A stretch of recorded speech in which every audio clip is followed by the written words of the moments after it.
Thank you all for joining us for Raising Revolutionaries. I'm so delighted to be in the company of you all. You've all sparked some inspiration on my journey into motherhood in some way, shape or form, which is why you're here for episode 1. I'm Suki Dusanj Lenz, country head of Fashion Revolution India. I'm delighted to be on this roundtable with the wonderful Neha Dimri, who I've worked closely with on collaborative projects between Fashion Revolution and Pearl Academy. She's got about 20 years experience in fashion and retail, a sustainability expert, worked with brands like Swarovski and Ritu Kumar, also a mother. And together with Sushma Seksaria, a notorious person that's been waving the flag for organics in Mumbai, somebody that we turn to as our go-to to revolutionize our kitchens and our livelihoods, the founder of La Devi Organics, Jocelyn, Whipple, founder of the Bright Project and Mend Assembly, also a founding member of Fashion Revolution, has been the backbone to many an expert around the world who works in sustainability. I call her the secret weapon of sustainable change. We have Shubhi Sachan, who's worked with incredible brands like Ralph Lauren and Alexander McQueen. She has a wonderful eye for textiles and tilting the system to be better in many ways, shapes and forms, and adds her expertise with leading brands around the world. And one of my soul sisters, Raageshwari Swaroop, who was Raageshwari Loomba when I first met you. You are raising a little revolutionary of your own, an actor, a singer, an author, and one of the top 50 mental health influencers to educators. So really excited about hearing your mindful approach to parenthood, and some takeaways that we could all share and have to influence our little ones. Sure. And then we have the wonderful Abhishek Jani, who's representing all the men in the world today. But Abhishek comes from about a background of over a decade's experience in sustainability and is the CEO of Fairtrade India. He's been with Fairtrade India for over 8 years. And really is an expert advisor in sustainable systems and fair trade, not just within India, but beyond. Somebody that we all turn to when it comes to knowledge that we want to expand on, knowledge about farmers, seed, supply chains, governance, an incredible mind, one that we're definitely going to tap into later.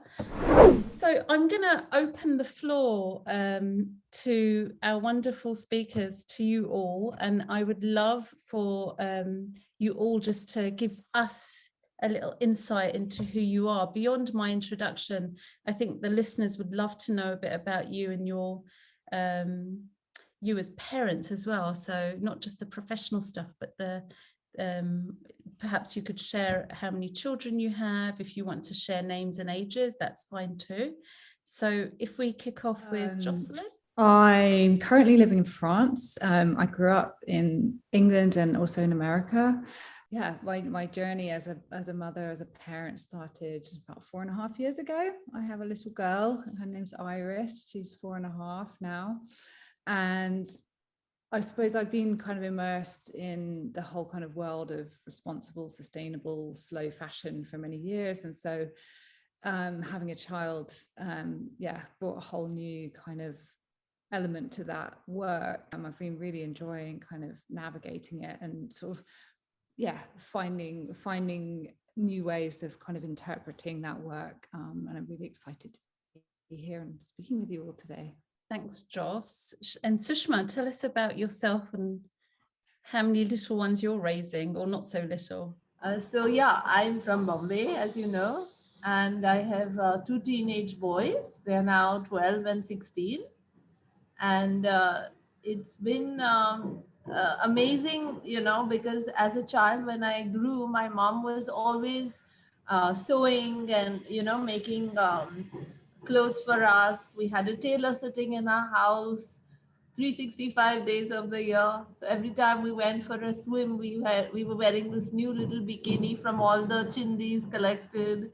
So I've grown up seeing this, and I never thought it would matter. But as I grew up, and I saw the market for the children, the clothes they get.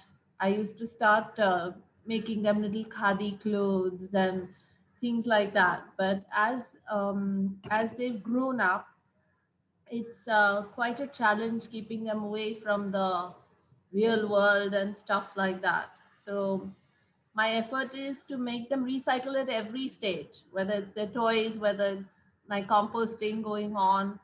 So it has to be just not what they wear, obviously. It has to be in every aspect. It's a holistic Hi. thing. Hi everyone, I'm Shubhi Sachan, and I have a 3.5-year-old.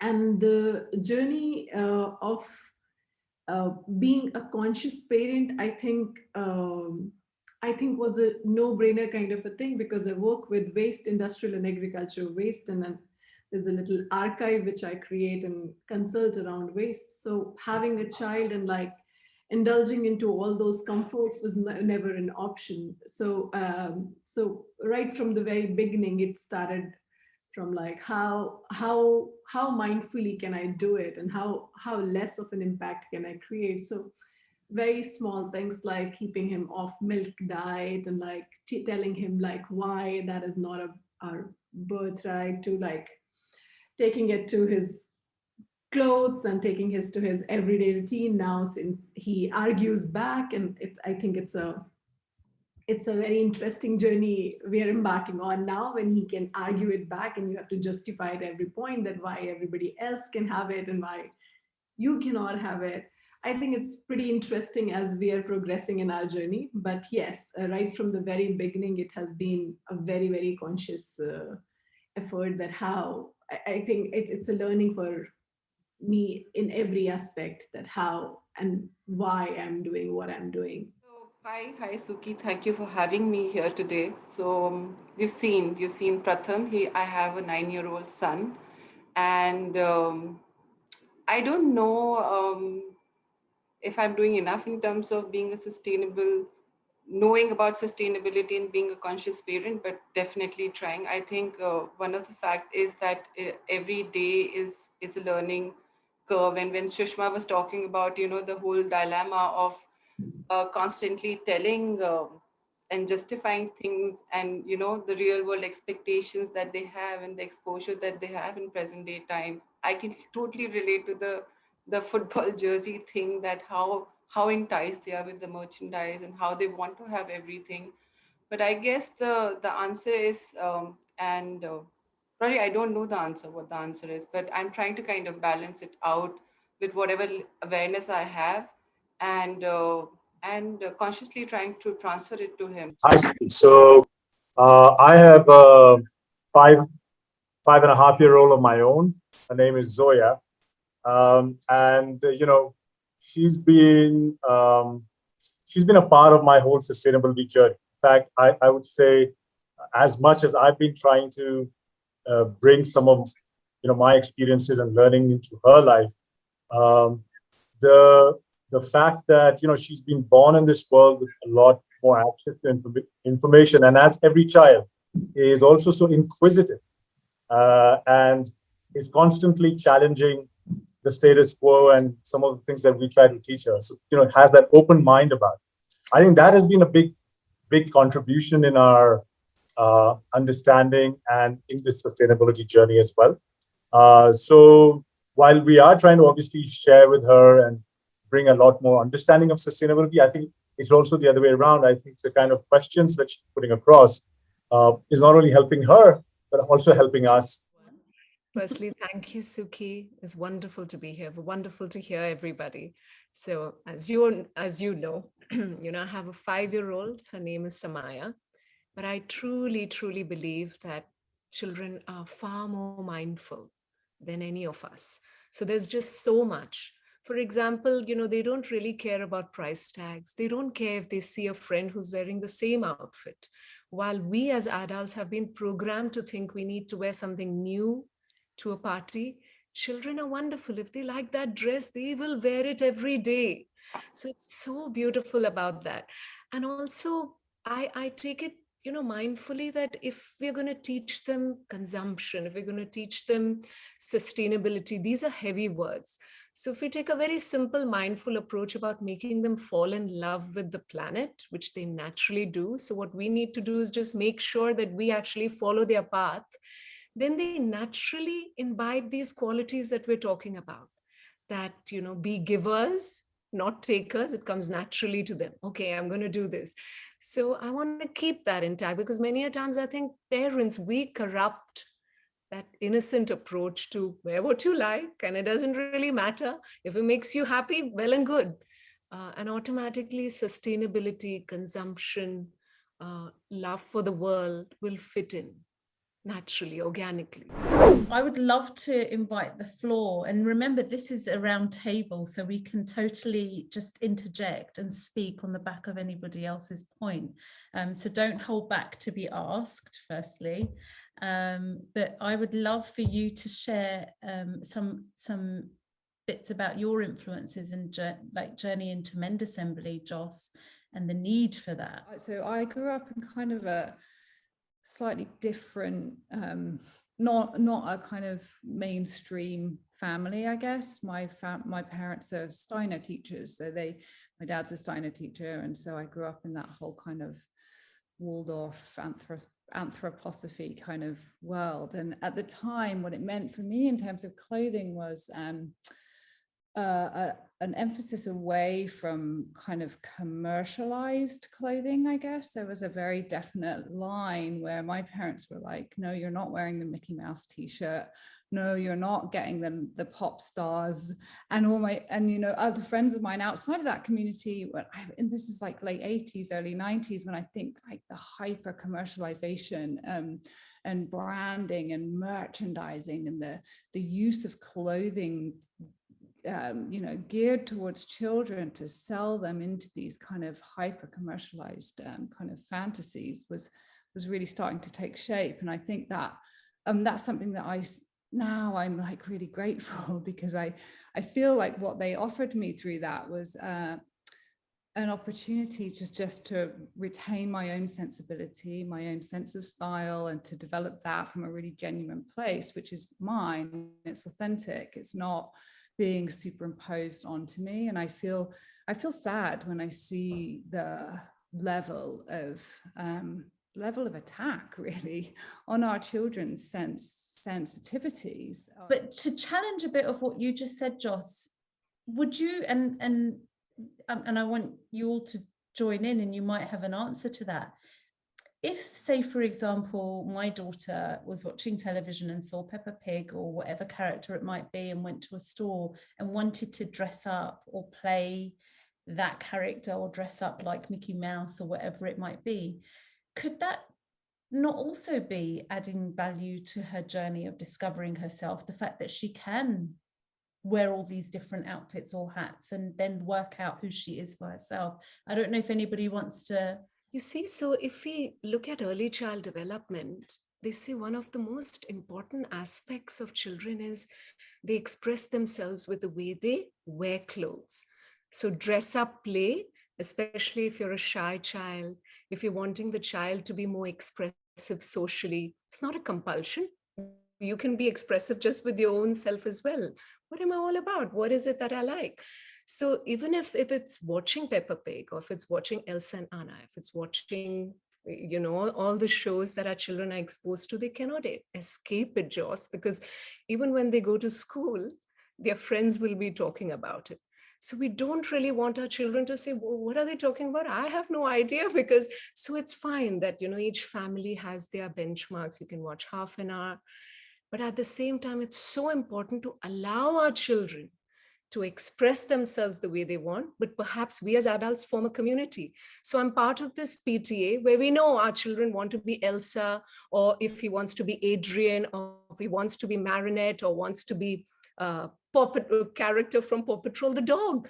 But these are fabulous values. Peppa Pig is very kind to the parents. Marinette is this shy girl who emerges into this catsuit in the night and then becomes fearless. Very shy in the day, but becomes fearless.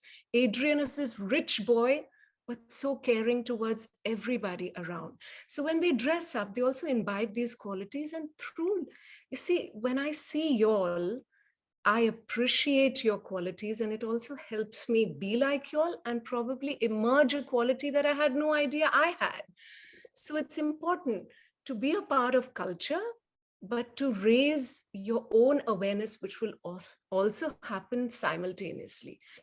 Do you think that that is going to come anyhow as they get into their teens or early 20s, like they will discover, even if they've been exposed to the commercialization, if they have been raised, I would say, as revolutionaries, to, despite whatever they're exposed to somewhere have that alignment with self to be able to make those decisions when they're older? I wanted to just share something on that. So, I think these are all very, very interesting, and there is no one style of parenting. We all, agreed. Even though, we are all hoping and aiming for a better world for our future generations. We're obviously each one of us coming with our own history and context. So one of the contexts and one of the dialogues that we have in Zoya, my daughter's, rearing, is that it's also a microcosm of the dialogue that maybe even you and I and Davina have around sustainability. We want sustainability not to be a separate part of this world. We want sustainability to be a part of the mainstream of the world and to be accepted and also to be understood as how the mainstream also needs to evolve and change, right? So just bringing that into how that is affecting the way we are having our discussions with Zoya, I think I completely agree with what Joss said on one hand, and as well as what Raageshwari just mentioned, that commercialization, and I think something that maybe we as children weren't exposed to as much as what the current generation is seeing, is a constant bombardment. And we're living in a world where information technology now is almost like a human right, and for a child, for their development. So if we are living in that and the kind of information the child is exposed to, I think you're right, Suki. Whether today or tomorrow, they're not going to be having the shielded protection of a parent around them. So the way we look at it, Anuradha and I, is to have those discussions whenever the questions come, so that Zoya is exposed to that and Zoya is thinking about it. How do you deal with perhaps the overwhelming? See, I feel that when we talk about sustainability, people, planet, livelihoods, and the issues with fashion and textiles, and I'm going to say fashion and textile industry here because that's our focus today, there's an overwhelming feeling that sometimes children get when they realize the big issues of climate or planet and how industries contribute to that. As parents, when you're asked those difficult questions, do you have any tips or tricks or perhaps ways that you've dealt with explaining big issues of the world to your little ones? You can keep giving them option. You can keep telling them what is right. Probably break down so coming to the point that you made, that these really large issues which are there have to be broken down. And there's a lot which they talk in school. So there is a lot of recycle, reuse. I've been seeing since he's going to toddler age school till now. Schools are talking a lot, but also I think there's a responsibility of parent, that how do you actually act, because there's a larger environment which is virtual and real, which is at play. May I just ask all of you, raise your hand if you think, or do you teach your children how to make clothes or the value of making? Like that, right, Suki? Easter parade is so big in England, and so when they have to dress up in a particular way and have the Easter bonnet, and it's interesting because children may not lead by what you consistently tell them. They're not going to listen to you, but they will definitely lead by example. So if they see you doing that. I mean, Samaya constantly tells me, I'm a green gladiator. Mama, don't do this, turn off the tap. So it's quite interesting, but we also, make sure that we have the environment at home. And Peppa Pig comes to my mind again, because it was Peppa Pig that introduced her to the song, recycle, recycle, we're going to recycle. So all day, it was this earworm, recycle, recycle. And that's all day, that's something that she kept singing. So she pulls me up, but Mama, why are you doing that? And Mama, why are we buying from Amazon? Can you not make the Easter bonnet? So yes, Suki, to answer you, I was stitching and sewing an Easter bonnet for her, with the eggs and the bunnies and the straw hat. So they're leading a different life, but we plant a seed and then we are sure that it will grow into something beautiful, for sure. What's really worked for me and the boys is I've traveled all over rural India with them. So whether it's block printing in Kutch or staying in Auroville and seeing sustainable ventures, we've stayed so long and been a part of the whole system that they've seen cows eating plastic and they're like, Mama, there's no food for the cows.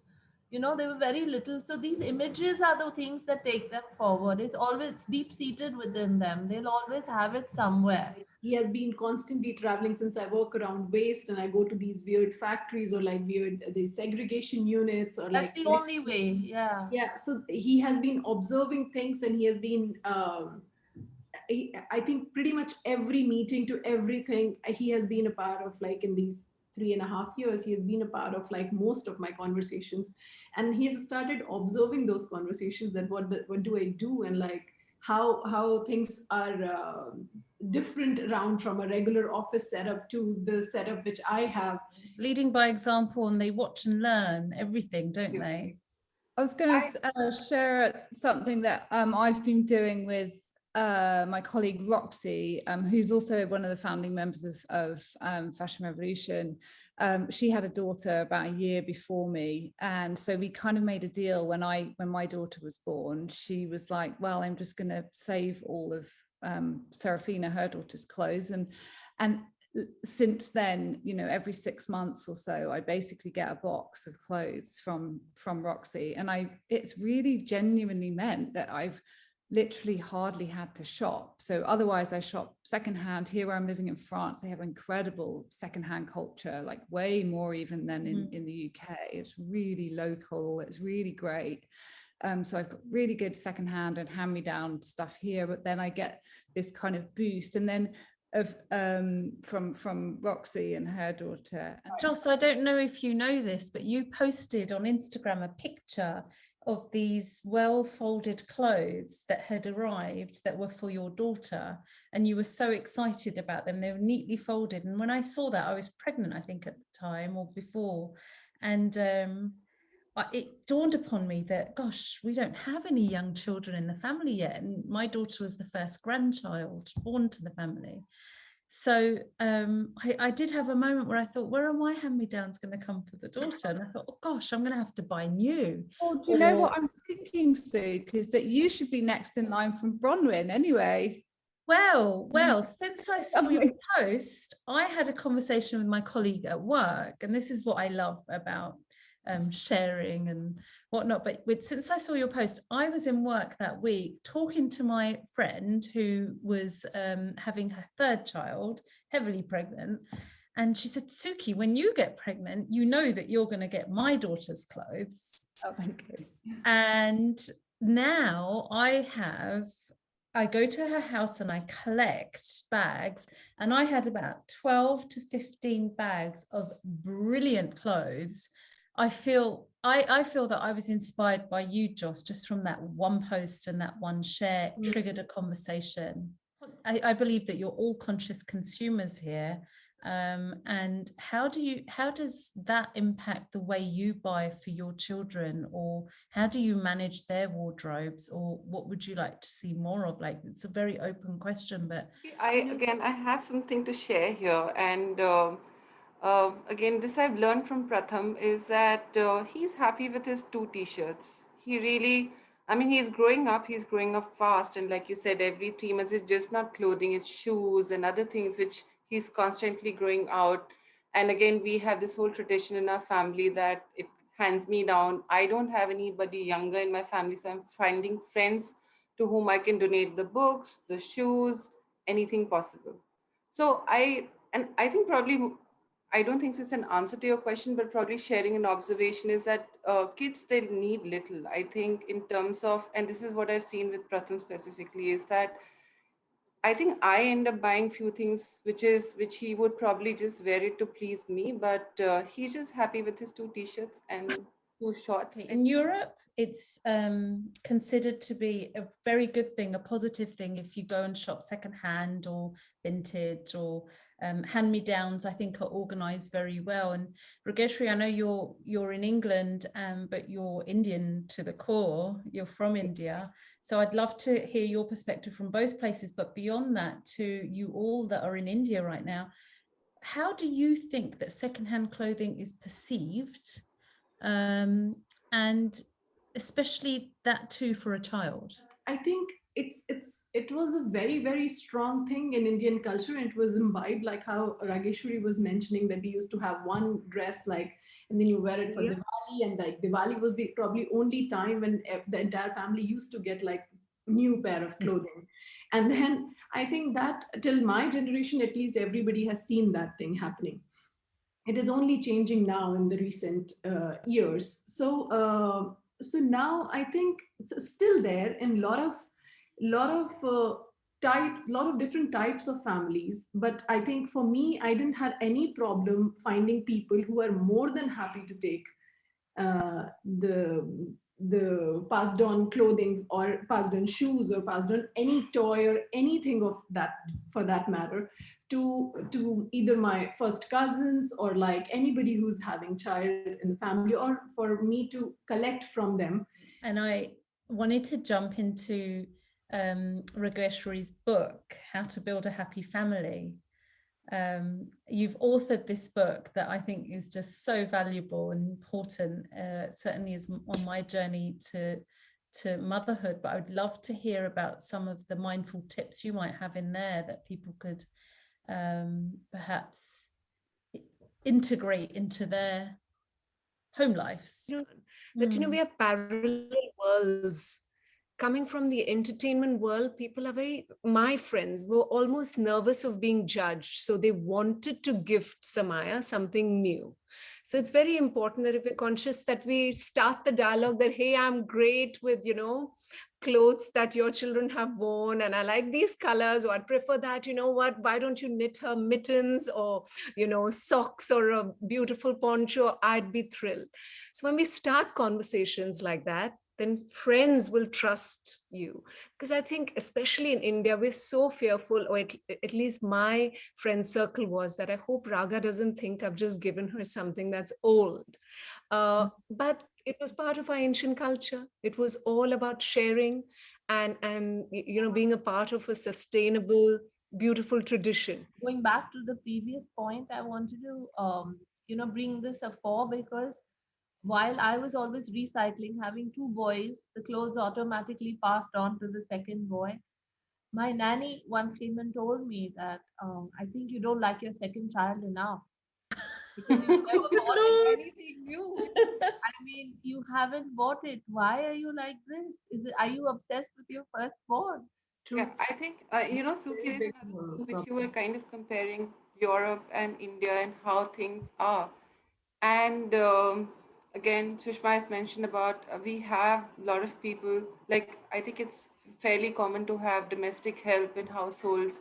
And one of the surveys when we did was about what do you do with your old clothes? I mean, adult kids and all of that. And I think it automatically, a lot of it gets informally channelized to people who have probably less privilege. And one of the things that probably, there is a certain section of people who are aware, but there's a large part of society who would not understand what is dignity of giving clothes when things are handed over to NGO or given to someone. Um, you have to just make sure it's clean, it's folded, it's something which can be used. One of the charities that I sit on the board for is actually Seams for Dreams, and I said I wanted them to partner with us for this. So I'm on the advisory board for Seams for Dreams, which was founded by Evelyn Sharma, with a mission to find some solution to people's clothes waste, preventing landfill waste. And they've got a truck that's in Mumbai at the moment, and you can book it. It will, the truck will come and collect from your society or households, and then drop it off to the Seams for Dreams depot. And those clothes will then get sorted and go to people around the country that really need it. And they also share stories of how some women or men have got a new uniform or an outfit, and they go in like with their armor on for job interviews, and it really changes their state of confidence and how they feel. And that's somebody's waste, you know. And Seams for Dreams is a wonderful solution. Like, if you don't know where to send your clothes, you have organizations like this, you pay for the truck to come and collect it, but they will come and collect your clothes to take it away somewhere. So a nice little solution to people that are looking to find places to send their clothes. And I feel that children are so receptive to this idea, while all the ideas are so brilliant, but tying up with schools globally, because every principal, every educator, admin, they love everything connected with sustainability, a green planet. Telling a child, you know, look out for this amazing label, fair trade. Will you go and tell your parents that I'm only going to buy something that has this label? It's a very interesting proposition to make to children, and then asking them to, you know, come back. You've bought things that have the label or a you know, hand me down, then we will reward you. You know, you become a value to you know, we give you a value award, we will celebrate you. So children feel great to be a green gladiator, as Samaya calls herself, to look out for that amazing label, fair trade. They generally have this no GMO label, which they have to see for food. So, you know, they would be it would be great if they could even see it for clothing. Yes, they look out for this label that signifies that we're good people and we're helping the planet. You see, children and people, you know, we all want to help and contribute. I think the ideas need to be clearer. This is, you know, something how you can help. Look out for this label. I think children would be excited.